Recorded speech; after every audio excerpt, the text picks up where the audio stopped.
unbelievable quote about Kilian Jornet. A physiologist called him the most extraordinary human being he's ever studied. What is it? What makes him that different physiologically? Today, we're looking at the science behind Kilian Jornet. Where's a good place to start unraveling this extraordinary physiology? Well, one thing that might surprise people is his diet. For a long time, a significant period, Kilian Jornet was actually vegetarian. Vegetarian. Okay. That definitely goes against some of the traditional thinking for elite endurance athletes, right? The need for animal protein. It does. And the physiologist mentioned, his earlier diet was more typical, maybe pasta, pizza. The change could be down to just better understanding or maybe access to different foods. And critically, Jornet was apparently really open to the science, willing to follow recommendations. That's key. It came up during this huge project called the Alpine connection. You're talking 19 days straight, traversing the Alps, hitting loads of 4,000-meter peaks. It worked out to something like 250 to 300 hours of physical activity. Just intense. Okay, and the diet during that? Here's the kicker. 0 animal protein for the entire 19 days. None. Seriously? And what happened? Did you waste away? Nope. No weight loss. And maybe just as importantly, no gut issues, no health problems reported.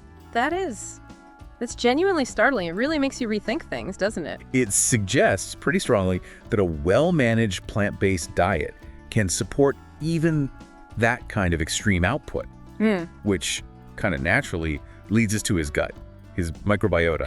The gut microbiome. The physiologist seemed obsessed with it, said he knew Kilian's microbiota better than anyone after, 25 analyses. That's a lot of testing. It tells you how important they believe it is. And the science is really catching up to this idea. Right, that a healthy gut is just fundamental, not just for general health, but especially for athletes. Especially endurance athletes. Gut problems are a huge limiter. Something like 60 to 80% deal with them. If your gut isn't working, you can't absorb nutrients, you can't get the energy you need. It doesn't matter how good your VO2 max is if your digestion fails you halfway through a race. It's that base systemic work, like the physiologist called it, foundational health. Exactly, you need that resilience. He even broke down the types of bacteria. There are mucolytic ones, like Akkermansia and Faecalibacterium. They interact with the gut lining, help activate the immune system. Then the regulatory ones, bifidobacteria, lactobacilli, involved in neurotransmitters, hormones, metabolism. You find those in breast milk, right? They produce things like butyrate. Correct, those beneficial short-chain fatty acids. And then you even have pathogenic types like E. coli, which also play a role in immune modulation. It's all about the balance, the ecosystem. So how does this play out in extreme conditions like the Everest acclimatization study they did? High altitude, low oxygen. They tracked his microbiota during weekly exposures up to 8,000 meters. Altitude sickness often involves nasty gut issues, diarrhea, dehydration, can't keep food down. It's a real problem up there. And what did they find in his gut during that stress? This was fascinating.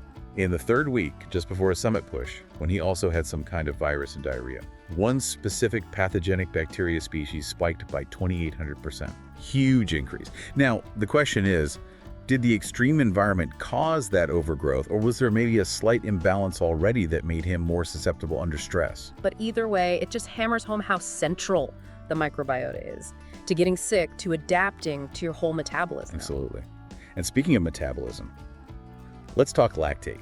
Lactate, the stuff that makes your legs burn and seize up, right? The waste product. Well, that's the classic view. And yes, producing lactic acid during, say, a sprint lowers pH and affects muscle function. That's where the whole lactate threshold idea comes from. We use lactate levels to gauge training intensity, recovery needed. That's standard practice. It is. But the new thinking, the really revolutionary part, is that lactate isn't just waste.